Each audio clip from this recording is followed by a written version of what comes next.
Hi, good morning. Deepak Devi. അപ്പോൾ എന്തായാലും ഇന്ന് ഞാനിപ്പോൾ ഉള്ളത് നമ്മുടെ കോഴിക്കോട് ബ്രാഞ്ചിലാണ്, ആരോണിൻ്റെ ബ്രാഞ്ചിലാണ്. ഇന്ന് വളരെ സന്തോഷമുള്ള ദിവസമാണ്. ഒന്നുമല്ല, നമ്മുടെ കുട്ടികൾ മെഡിക്കൽ കോഡിങ് കഴിഞ്ഞ കുട്ടികൾ കോൺവൊക്കേഷൻ സെറിമണി കഴിഞ്ഞിട്ട് ഒരുപാട് കുട്ടികളുണ്ട്. കുറച്ച് ആളുകളെ നമ്മളിപ്പോൾ എന്ത് ചെയ്യുക, ജസ്റ്റ് അവരെ എന്താണ് അവരുടെ അഭിപ്രായങ്ങളൊക്കെ ഒന്ന് ചോദിക്കുകയാണ്. അപ്പോൾ ഇന്നത്തെ നമ്മൾ ഫെബ്രുവരി മാസത്തെ ഒരു കോൺവൊക്കേഷൻ ഇവിടെ നടക്കുന്നുണ്ട്. സെയിം ടൈമിൽ നമുക്ക് എറണാകുളത്ത് ഓൾറെഡി ഇപ്പോൾ നടന്നുകൊണ്ടിരിക്കുന്നുണ്ട്. അപ്പോൾ നമ്മുടെ കൂടെ 4 കുട്ടികൾ ഇപ്പോൾ ഓൾറെഡി ലൈവായിട്ട് ഇരിക്കുന്നുണ്ട്. എൻ്റെ പേര് അബിത, ഞാൻ അവിടെ സ്ഥലം മാങ്കാവാണ്. എൻ്റെ പേര് റഹീഫ, ഞാൻ കണ്ണൂരാണ്. എൻ്റെ പേര് ജിൻഷ, ഞാൻ കണ്ണൂരാണ്. ഞാൻ ജസ്മി, ഞാൻ കണ്ണൂർ ഇരുത്തി. അപ്പോൾ നമുക്ക് മെഡിക്കൽ കോഡിങ് ഇന്ന് പഠിക്കാൻ ഒരുപാട് കുട്ടികൾ പഠിക്കുന്ന ഒരു കോഴ്സാണ്. ഒരുപാട് സെന്ററുകളും നമുക്ക് ഇന്ന് പഠിക്കാൻ അവൈലബിൾ ആണ്. നല്ല സെന്ററുകൾ ഒരുപാട് കേരളത്തിലുണ്ട്. എന്താണ് ആരോൺ അക്കാദമി ചൂസ് ചെയ്യാനുള്ള കാരണം? സർ പറഞ്ഞ പോലെ ഒരുപാട് ഇൻസ്റ്റിറ്റ്യൂട്ട് ഉണ്ട് ഇവിടെ പഠിപ്പിക്കണം. പക്ഷെ എനിക്ക് ആരോൺ അക്കാദമിനെ കുറിച്ചിട്ട് അത് ആരോൺ അക്കാദമി കൂടുതലായിട്ട് പിന്നെ കേട്ടിക്കണത്, പേര് കൂടുതലായിട്ട് കേട്ടിക്കണത്, കൂടുതൽ എന്താ പറയുക പോപ്പുലർ അല്ല പറയില്ല, ഫേമസ്. എനിക്കതാ തോന്നിയിരിക്കുന്നത്. ഇപ്പം അതിനെ കുറച്ചുണ്ട്, നമുക്ക് അതിൽ അറിവിലുണ്ട്. പക്ഷെ ഒരാളോട് ചോദിക്കുന്ന സമയത്ത് നമുക്ക് ഏറ്റവും കൂടുതൽ എൻ്റെ ഒരു അറിവിൽ ആരോൺ അക്കാദമിയാണ്. അപ്പോൾ ഇവിടെ വന്നു കഴിഞ്ഞ സമയത്തിന് നമ്മളോട് ഞാൻ ഇൻഡിവിജ്വലായിട്ട് അയക്കുന്നത്. പക്ഷെ നമുക്ക് അവർ എത്രയും നല്ലൊരു സപ്പോർട്ടും കാര്യങ്ങളും, അതേപോലെ തന്നെ എന്താണ് എക്സാം പ്രിപ്പറേഷൻ്റെ ടൈമിൽ അവർ എന്താ പറയുക, നമ്മളെ വീട്ടിലത്തെ ഒരു ഇതുപോലെയാണ് അവർ നമ്മളെ ട്രീറ്റ് ചെയ്തുകൊണ്ടിരുന്നത്. അത്യാവശ്യം എന്താ പറയുക സ്ട്രിക്റ്റ് ഉള്ള സമയത്ത് അവർ സ്ട്രിക്റ്റ് ആയിട്ടും എല്ലാ രൂപത്തിലും നമുക്കൊരു കോമ്പറ്റീഷനുള്ള ഒരു ഫീൽഡാണ് ഇത്, കോമ്പറ്റീഷൻ ഫീൽഡാണ്. പക്ഷെ എന്നാലും നമ്മൾ ആരോൺ അക്കാദമിന്ന് ഇറങ്ങി കഴിഞ്ഞപ്പോൾ ഭയങ്കര ഒരു പ്രൗഡ് ഉണ്ട് അത്. ഓക്കെ, അപ്പോൾ നമുക്കിപ്പോൾ 3 മാസം നമ്മൾ മെഡിക്കൽ കോഡിങ് പഠിച്ചു, വേറൊരു ബാക്ക്ഗ്രൗണ്ടിൽ നിന്ന് വരുന്നു അല്ലേ. പക്ഷെ നമ്മുടെ വേറെ കോളേജിലൊക്കെ പഠിച്ചിറങ്ങി 3 മാസം നമ്മൾ ഇൻസ്റ്റിറ്റ്യൂഷനിൽ പഠിച്ചിരുന്നു. അപ്പോൾ 3 മാസം കൊണ്ട് നമ്മളിപ്പോൾ ഒരു ഡിഗ്രി പഠിക്കുകയാണെങ്കിൽ ഒരേ കാറ്റഗറി ആളുകളാവില്ല നമ്മൾ കൂടെ. ഇത് വ്യത്യസ്ത സെഗ്മെന്റാണ് അല്ലെ. നിങ്ങളുടെ സെയിം ടൈമിൽ ആയുർവേദ ഡോക്ടറുണ്ട്, ബികോമുകാരുണ്ട്, MBA എഞ്ചിനീയറിംഗ്. ഈ ഒരു എക്സ്പീരിയൻസ് എന്തായിരുന്നു? കാരണം ഇത് മിക്സഡ് കുട്ടികളല്ലേ കിട്ടുന്നത്. എങ്ങനെ ആ എക്സ്പീരിയൻസ് അതെങ്ങനെ പെട്ടെന്ന് നമുക്ക് അഡാപ്റ്റ് ചെയ്യാൻ പറ്റും? അത് നല്ലതാണോ? അത് നല്ലതാണ്. കാരണം ഈ ഒരു ഇതുകൊണ്ട് എല്ലാവർക്കും ഒരു ജോബ് ഓപ്പർച്യൂണിറ്റി ഉണ്ടല്ലോ. ഒരു ഫീൽഡ് അങ്ങനെ ഇല്ല, നമുക്ക് ഏത് ഫീൽഡിലുള്ളവർക്ക് വേണമെങ്കിലും ഇത് ചൂസ് ചെയ്യാം. അപ്പൊ അതൊരു നല്ല ഒരു പ്ലസ് പോയിന്റ്. മെഡിക്കൽ കോഡിങ് ഒരു പുതിയൊരു പഠനമാണ് അല്ലേ. അപ്പൊ അതുകൊണ്ട് തന്നെ നമുക്കിപ്പോൾ 3 മാസം കോഴ്സൊക്കെ പഠിച്ചു. നമ്മൾ തിരിഞ്ഞു നോക്കുന്ന സമയത്ത് ഒരു കോഴ്സ് സർട്ടിഫിക്കറ്റിന് പുറമെ നമ്മൾ ജീവിതത്തിൽ ഇംപ്ലിമെന്റ് ചെയ്യാൻ പറ്റുന്ന എന്തെങ്കിലും ഒരു സ്കില്ല്, ഒരു ലെസൺ നമുക്ക് ഈ ഒരു 3 മാസം കൊണ്ട് നമുക്ക് കിട്ടിയിട്ടുണ്ട്.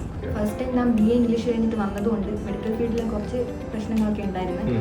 പക്ഷേ ഫ്രണ്ട്സും അതുപോലെ തന്നെ ടീച്ചേഴ്സിൻ്റെയും സപ്പോർട്ട് കാരണം അങ്ങനെ വലിയ ഇഷ്യൂ ആയിട്ട് പിന്നെ തോന്നിയിട്ടുണ്ടായിരുന്നില്ല. ടൈം മാനേജ്മെന്റ് അതൊരു ലെസൺ ആയിട്ട് നമ്മുടെ ലൈഫിൽ ഇംപ്ലിമെന്റ് ചെയ്യാൻ പറ്റുന്ന കാര്യമാണ്. അതൊന്ന് പറയാൻ പറ്റും എങ്ങനെയാണ് ടൈം മാനേജ്മെന്റ്? അതാണ് ഏറ്റവും പ്രധാനപ്പെട്ട ഒരു കാര്യമല്ല ടൈം മാനേജ്മെന്റ്. ലൈഫിൽ ഞാൻ മെഡിക്കൽ കോഡിങ് സക്സസ് ആണെന്നല്ല പറയുന്നത്, ലൈഫിൽ സക്സസ് ആയ വ്യക്തികൾ ടൈം മാനേജ്മെന്റ് പ്രോപ്പറായി മാനേജ് ചെയ്താണ്. അപ്പൊ ഈ ഒരു 3 മാസം കൊണ്ട് അതെങ്ങനെ നമ്മൾ ഇൻഫ്ലുവൻസ് ചെയ്തു ടൈം മാനേജ്മെന്റ് നമ്മുടെ ലൈഫിൽ എന്ന് പറയാം. ടൈം മാനേജ്മെന്റ് എന്ന് പറയുമ്പോൾ പെട്ടെന്ന് ഒരു ക്വസ്റ്റ്യൻ കിട്ടിക്കഴിഞ്ഞാൽ നമ്മൾ കുറേ സമയം അതിൽ എന്താണെന്ന് അറിയാതെ കുറേ സമയം ഇരുന്ന് പോകും. അപ്പോൾ ആ ടൈമിൽ ഫ്രണ്ട്സ് ആണെങ്കിലും ടീച്ചേഴ്സ് ആണെങ്കിലും സപ്പോർട്ട് ചെയ്ത് അത് ഇന്നേതാണ് എന്ന് പറഞ്ഞു തന്ന് കറക്റ്റ് പോയിന്റ് എവിടെയാണെന്ന് നമുക്കൊരു ഐഡിയ തന്ന് അങ്ങനെ നമ്മൾ വേഗം ടൈം മാനേജ് ചെയ്ത് എല്ലാ ക്വസ്റ്റ്യനും അറ്റൻഡ് ചെയ്യാൻ പഠിച്ചു. ഫസ്റ്റ് ടൈം നല്ല പ്രഷർ ഉണ്ടായിരുന്നു, ടൈം മാനേജ് ചെയ്യാൻ പറ്റിയിട്ടുണ്ടായിരുന്നില്ല. ശ്രമിച്ച് ട്രൈ ചെയ്ത് അങ്ങനെ ടൈമൊക്കെ മാനേജ് ചെയ്യാൻ പറ്റും. അപ്പോൾ നമ്മുടെ ആരോൺ അക്കാദമിയിലെ ജേണിയിൽ ഞങ്ങൾ എപ്പോഴും പറയും ഏറ്റവും കൂടുതൽ കയ്യടി കിട്ടുന്ന ഒരു ടീം എന്താണെന്നറിയാം, നമ്മുടെ ടീച്ചേഴ്സാണ്. മെഡിക്കൽ കോഡിങ് പഠിച്ചു കഴിഞ്ഞ് കുട്ടികൾ മുഴുവൻ പറയുന്ന പേരെന്താണ്? ടീച്ചേഴ്സ് സപ്പോർട്ട് ചെയ്തു. എന്താണ് നമ്മളെ ടീച്ചേഴ്സിന്റെ ഇൻഫ്ലുവൻസ് സത്യമായിട്ട് അങ്ങനെ ഇപ്പൊ നടക്കുന്നുണ്ട്? ഞാൻ കണ്ണൂരാണ് പഠിച്ചത്. അപ്പോൾ അവിടെ നമുക്ക് 4 ടീച്ചേഴ്സാണ്. അതില് അനാട്ടമി പഠിപ്പിച്ച ശ്രീവിദ്യ മാം അടിപൊളിയാണ്. അപ്പൊ ആദ്യമായിട്ട് അത് ഒരു വിഷയം തീർന്നിട്ടൊരു വിഷമം തരണം. അനാട്ടമി നമുക്ക് ഫുൾ 3 മാസത്തെ കോഴ്സ് ഇല്ല. അപ്പൊ മാമിന്റെ തീർന്നപ്പോ ഒരു വിഷമം ഉണ്ടായിരുന്നു. പിന്നെ നല്ല കമ്പനി ആയിരുന്നു ആള്, അതിൻ്റെ ഒരു ഇതുണ്ടായിരുന്നു. പിന്നെ ഫാൻസി മാമ്, പിന്നെ സ്നേഹ മാമ്, പിന്നെ വരുന്നത് ദീപ്ന മാം. അവർ 3 ആളും എടുക്കുന്ന രീതിക്ക് വ്യത്യാസമുണ്ട്. പക്ഷെ 3 ആൾക്കും നല്ലോണം തന്നെ പഠിപ്പിച്ചിട്ടുണ്ട്. ഫാൻസി മാം ആണ് കൂടുതൽ സപ്പോർട്ട് ചെയ്യുന്നത്. കാരണം എനിക്ക് 3 മാസത്തെ കോഴ്സ് കഴിഞ്ഞിട്ട് എക്സാം പ്രിപ്പറേഷന് ടൈം വേണമെന്ന് പറഞ്ഞിട്ടുണ്ടായിരുന്നു. മാമാണ് എന്നെ കൊണ്ട് ഏറ്റവും കൂടുതൽ നിർബന്ധിച്ചത്. എനിക്ക് തുടക്കം കുറച്ച് ദേഷ്യം ഉണ്ടായിരുന്നു, മാം എനിക്ക് പറ്റില്ല എന്ന് ഒരുപാട് പറഞ്ഞു.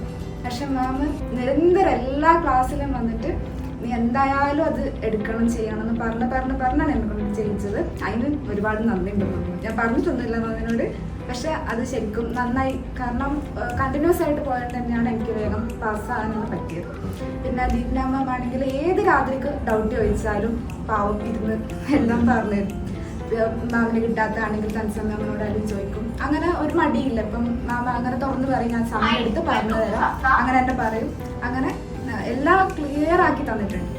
എക്സാം ഇങ്ങനെ ലാസ്റ്റോട്ട് അടുത്തപ്പോഴേക്കും ഒരുപാട് ഞാൻ ബുദ്ധിമുട്ടിച്ചിട്ടുണ്ട്. അവരെ എത്ര ചോദിച്ചിട്ടുണ്ടെങ്കിലും അത്രയും തവണ പറഞ്ഞു തന്നിട്ടുണ്ട്. ഇപ്പം എന്തെങ്കിലും ഡൗട്ട് ഉണ്ടെങ്കിൽ അതിന് മുകളിലുള്ളവരോട് ചോദിച്ചിട്ടായാലും ഒക്കെ ക്ലിയർ ചെയ്ത് തന്നിട്ടുണ്ട്. അപ്പോൾ ആബിദോടാണ് ഞാൻ ഒരു ക്വസ്റ്റ്യൻ ചോദിക്കുന്നത്. അപ്പോൾ ആബിദ് ഓൾറെഡി ഒരു BSc ഫിസിക്സ് അല്ലേ കംപ്ലീറ്റ് ചെയ്തിട്ടുണ്ട് അല്ലേ? അപ്പോൾ ഫിസിക്സ് കഴിഞ്ഞാൽ നമ്മൾ എന്തായാലും ഫിസിക്സ് കഴിഞ്ഞു ഫിസിക്സിന്റെ റൂട്ടിലേക്ക് നമുക്ക് ഒരു ഡോർ ഓപ്പൺ ആയിട്ടുണ്ട്.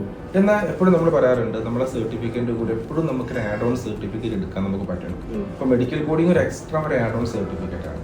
ഇതിന് അതിൻ്റെതായിട്ടുള്ള റൂട്ട് വേറെ ഓപ്പൺ ആവും അല്ലേ? അപ്പോൾ ഇത് ശരിക്കും നമ്മുടെ കോൺഫിഡൻസ് ലെവൽ കൂട്ടും. പിന്നെ നെക്സ്റ്റ് ഒരു അടുത്തൊരു റൂട്ടിലേക്ക് പോകാനൊരു കോൺഫിഡൻസ് നമുക്ക് ഇൻക്രീസ് ചെയ്യുന്നുണ്ടോ? Of course. അതൊന്ന് പറയുമോ?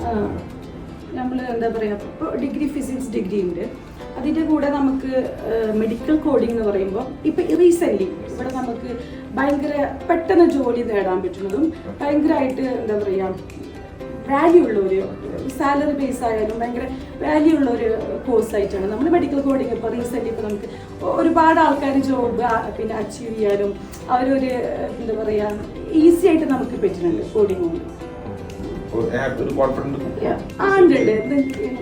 നമുക്കൊരു വർക്ക് പെട്ടെന്നുള്ള ഒരു പിന്നെ ജോബ് നേടാൻ പറ്റുന്നുള്ള ഒരു കോൺഫിഡൻസ് ഉണ്ട്. പിന്നെ അതിനനുസരിച്ച് നമ്മളൊരു നമ്മുടെ ഏതെങ്കിലും ഒരു ഇതുണ്ടല്ലോ ട്രെയിനിങ്ങും കാര്യങ്ങളും ആക്കിയിട്ട് അത്യാവശ്യം നല്ല പെട്ടെന്ന് ഒരു ജോബ് ഇപ്പൊ അബ്രോഡൊക്കെ പോവെച്ചെങ്കിൽ അത്യാവശ്യം നല്ലൊരു പാക്കേജാണ് അവർ കൊടുക്കുന്നത്. അപ്പോൾ നമ്മളെ പഠനം കഴിഞ്ഞു, സർട്ടിഫിക്കേഷൻ ഒക്കെ ആയി. ഇനി ആരെങ്കിലും സുഹൃത്തുക്കൾക്ക് ചോദിക്കുകയാണെങ്കിൽ ആരോൺ അക്കാദമി 100% എൻ്റെ സ്ഥാപനമാണ്, ഞാൻ പഠിച്ച എൻ്റെ പ്രൗഡ് ഇൻസ്റ്റിറ്റ്യൂട്ട് എന്ന ലെവലിൽ നമുക്ക് പ്രസന്റ് ചെയ്യാൻ പറ്റുമോ, റെഫർ ചെയ്യാൻ പറ്റുമോ? തീർച്ചയായും പറ്റും. കാരണം ഇവിടെ വന്നിട്ടും അത്രയും നല്ല ട്രെയിനേഴ്സ്, നല്ല ടീച്ചേഴ്സ്, അതുകൊണ്ട് തന്നെ എന്തായാലും പറ്റും. കാരണം അതുകൊണ്ട് അവിടെ പഠിച്ചുകൊണ്ടാണ് നമുക്ക് ഇത്രയൊക്കെ. അപ്പോൾ മെഡിക്കൽ കോഡിംഗ് പഠിച്ചു, സർട്ടിഫൈഡ് ആയി. ഇനി നമുക്ക് ഇനി ഒരുപാട് കുട്ടികൾ വരാനുണ്ട്, നമ്മുടെ കോഴ്സ് പഠിക്കാൻ വരാനുണ്ടല്ലോ. അപ്പോൾ അവർക്ക് കൊടുക്കുന്ന എന്തെങ്കിലും ഒരു നല്ല മെസ്സേജ് എന്ന് പറയുന്നത്, ജോലി പെട്ടെന്ന് കയ്യിൽ വേണമെന്നുണ്ടെങ്കിൽ കഷ്ടപ്പെടാൻ തയ്യാറാണെങ്കിൽ മെഡിക്കൽ കോഡിംഗ് എന്ന് പറഞ്ഞാൽ ബെസ്റ്റ് ചോയ്സ് ആണ്. അതിന് ഞാൻ ആരോൺ മാത്രമേ റെക്കമെൻഡ് ചെയ്യുള്ളൂ. കാരണം ആരോണിലെ ടീച്ചേഴ്സ് ആണെങ്കിലും എല്ലാം നമുക്ക് ഫ്രണ്ട്ലി ആയിട്ട് പഠിക്കാനും അതുപോലെ നടക്കാനും പറ്റുന്ന ഒരു ഇൻസ്റ്റിറ്റ്യൂട്ടാണ്.